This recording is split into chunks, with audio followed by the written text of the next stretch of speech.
Hey Virgo, it's Empress Rose here, and welcome to your reading. These are general readings, so take what works, leave what doesn't. If I don't catch your storyline or your energy wave on this reading, go check your other major placements, see if there's something you resonate with more there. So we're going to start with the Oracle Mystical Moments here for an intuitive start to the reading, and we are grateful for the accurate message we're about to receive for Virgo. Yes. Follows very nicely on last week's reading, I think, if I remember it correctly. All right, anything else for Virgo, or are we just going to do the one? Anything else for Virgo?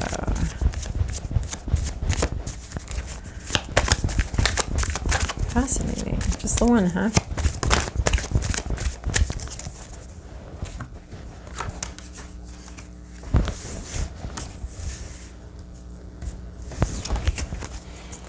Okay.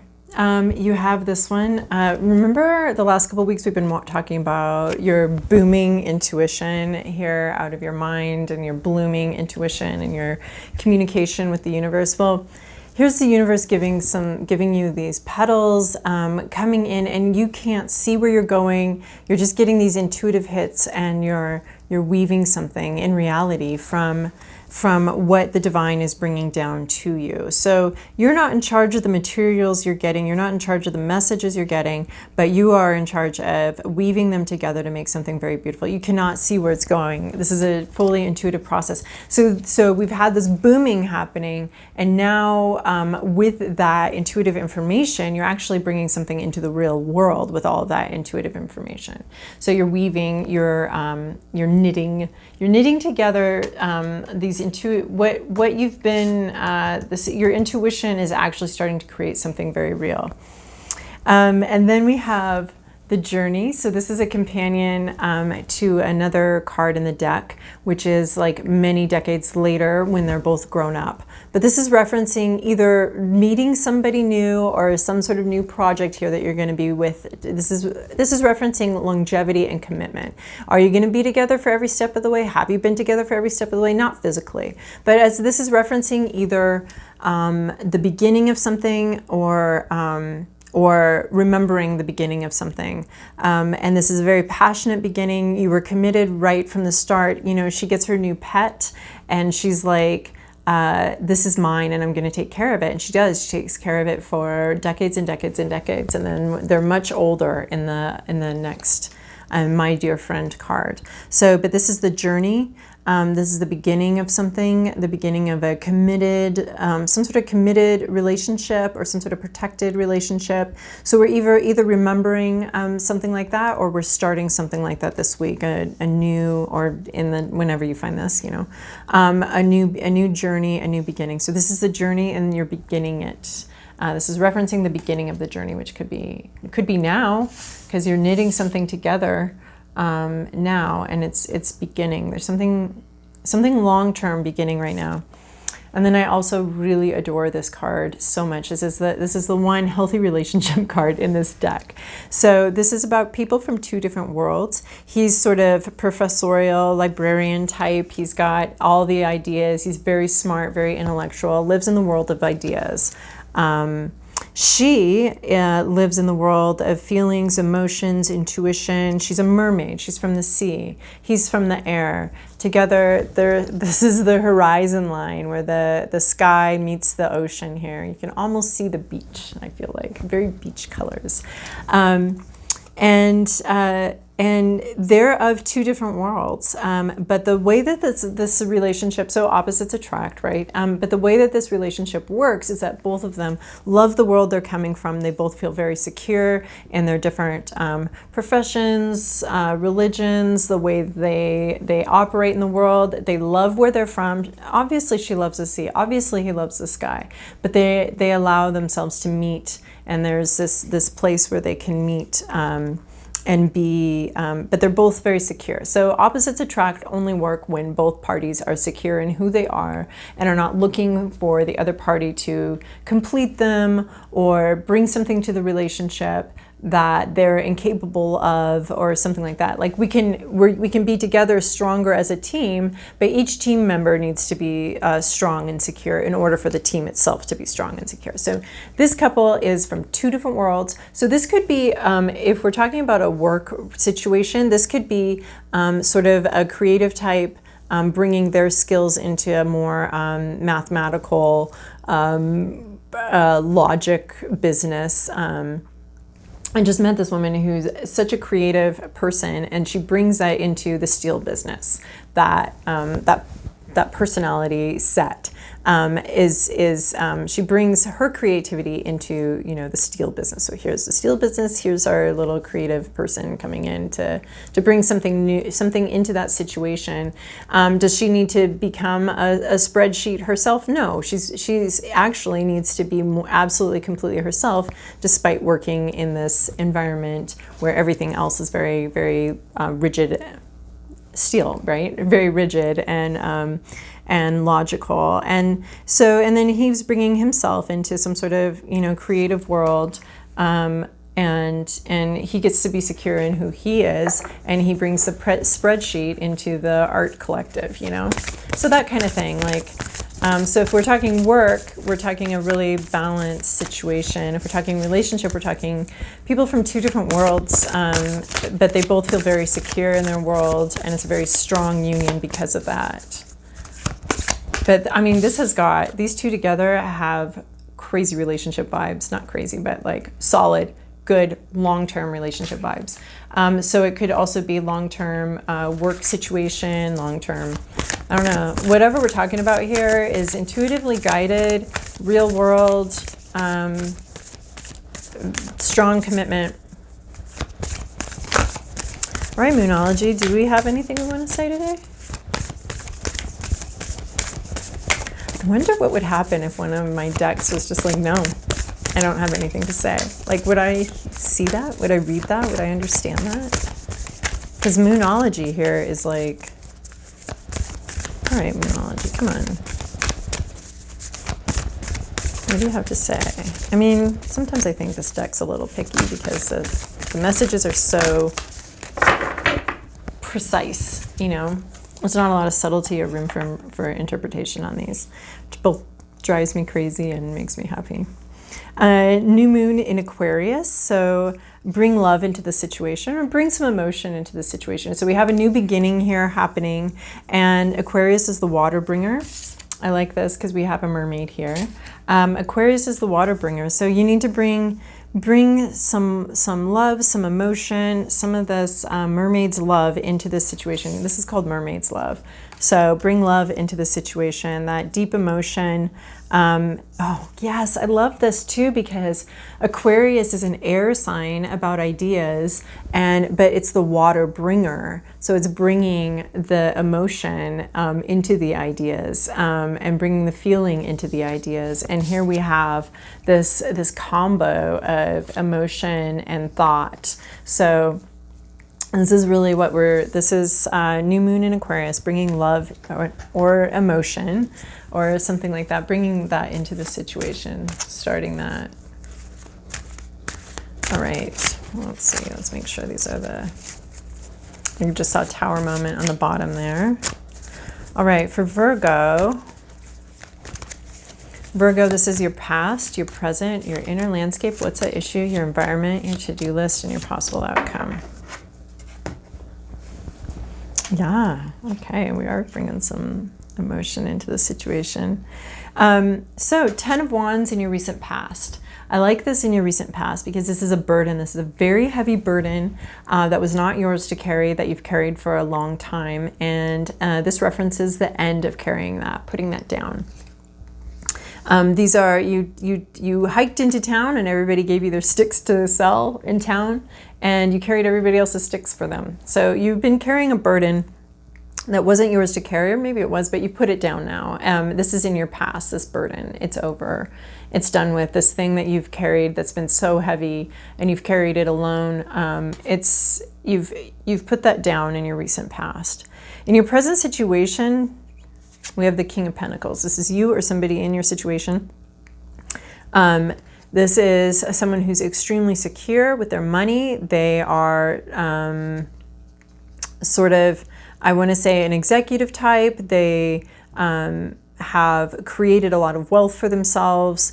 They've worked very hard, and they have mastered sort of wealth, career, that kind of thing. So much stability, so much, I want to say, knowledge and information, and yeah, the Pentacles are all about, you know, what reality. So this person's very grounded, very very successful in an obvious way that we can all see, and in the, you know, currently collectively defined success. This person's very successful in the real world in a way that we've all agreed, for the most part, defines success. You know what I mean? There's like success of, we can be very successful. And to me, being happy and at peace with myself is success. But that's not the general definition of success. When we talk about people being successful, we're not necessarily talking about their inner landscape and how happy and at peace they are. We're talking about, you know, all the little trappings of success as a collective define it, which is career, money, that kind of thing. But this man is very successful. I want to say secure too. He's very secure. There's not a lot of, he's not worried about it. He's not having to show off his wealth. He's not, he's earned it. He's earned his position.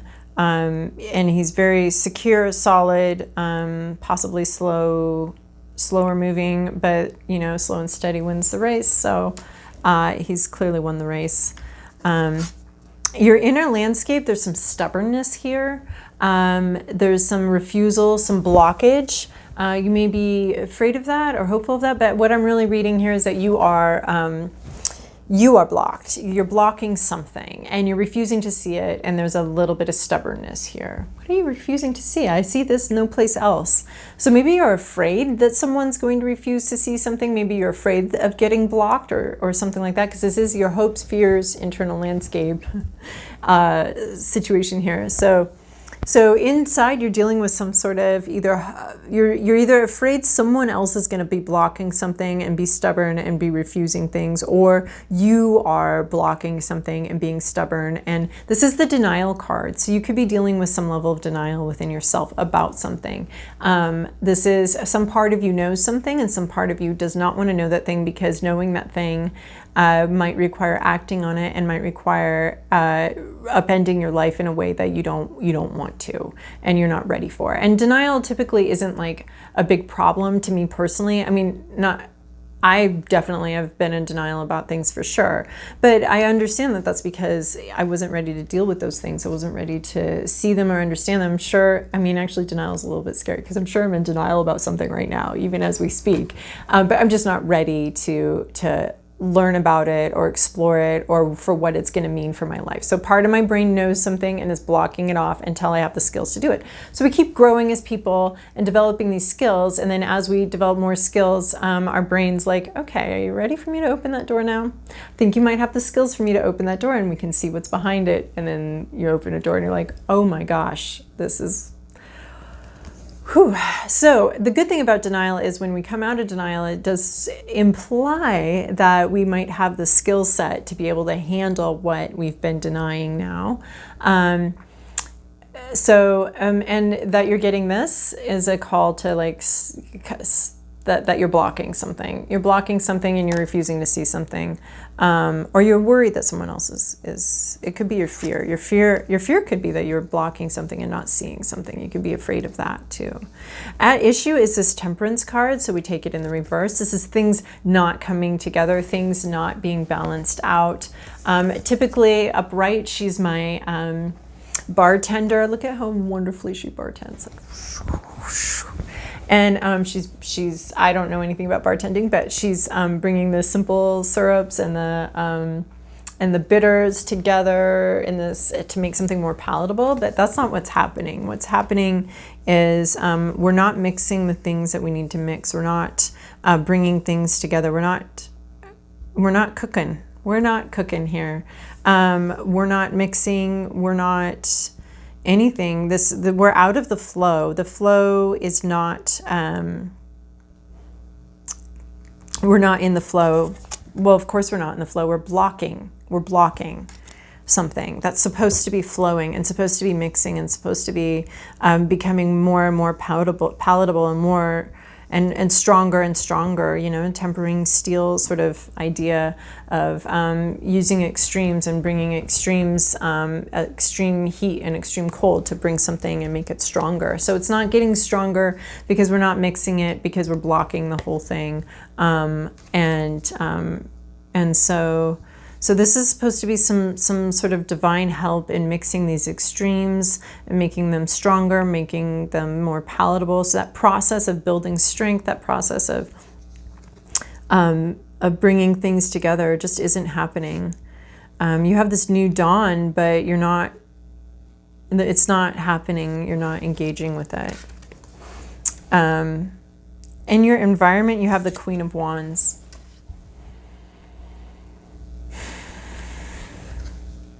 You have, this is probably a real person. Doesn't matter about the gender. You have somebody here that's highly intuitive. They have, they're highly intuitive, highly creative.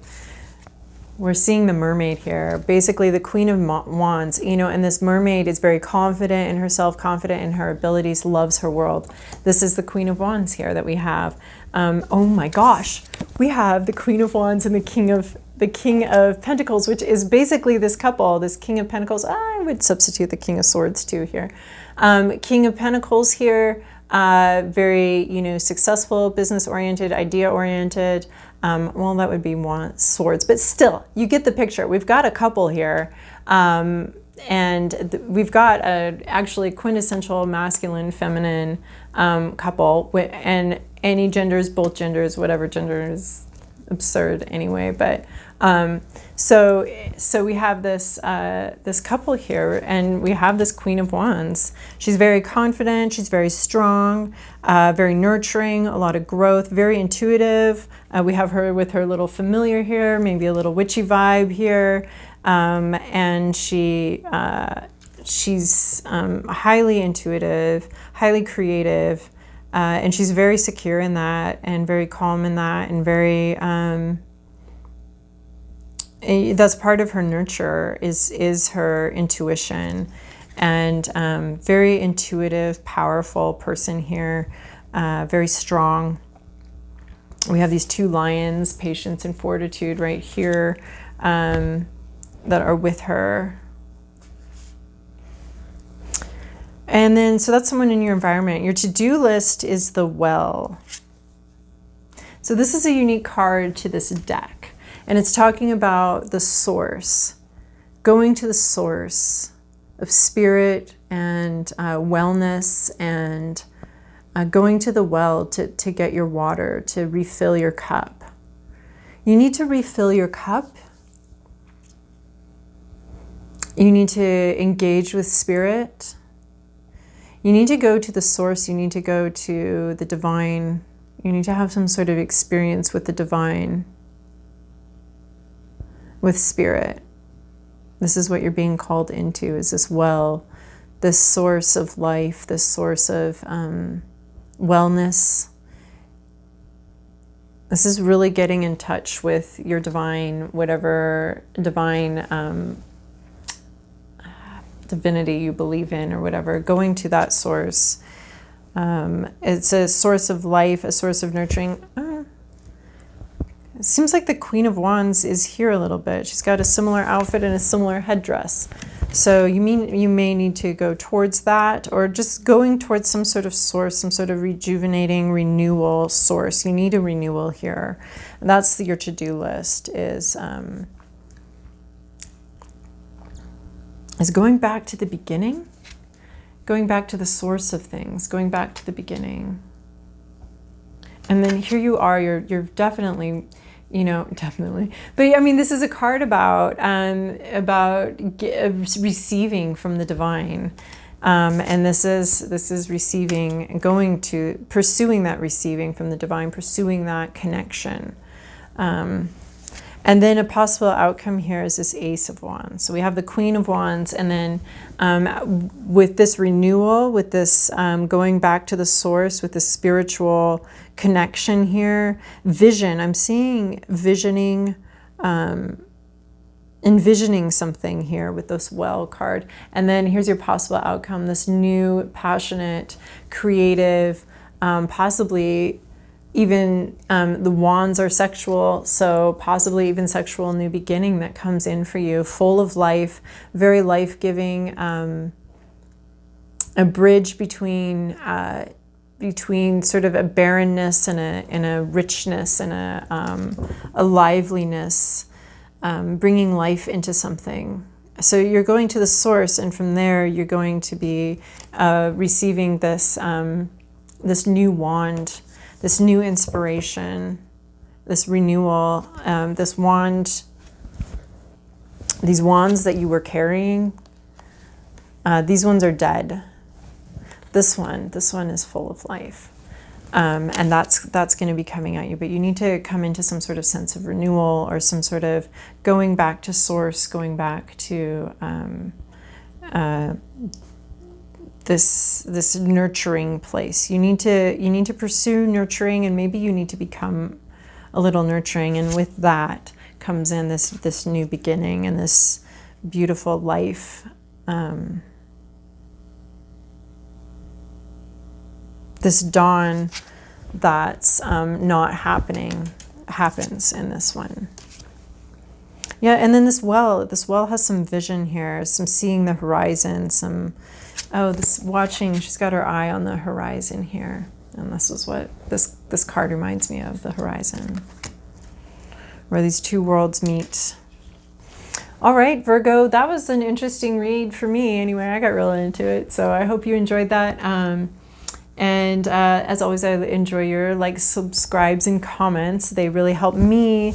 They're encouraging to me. I like that. And then they also are, they also help raise the visibility of the channel so that other people can find this information and these storylines and connect with them and get something out of them, hopefully. So anyway, Virgo, I hope that was useful to you. Have a great week.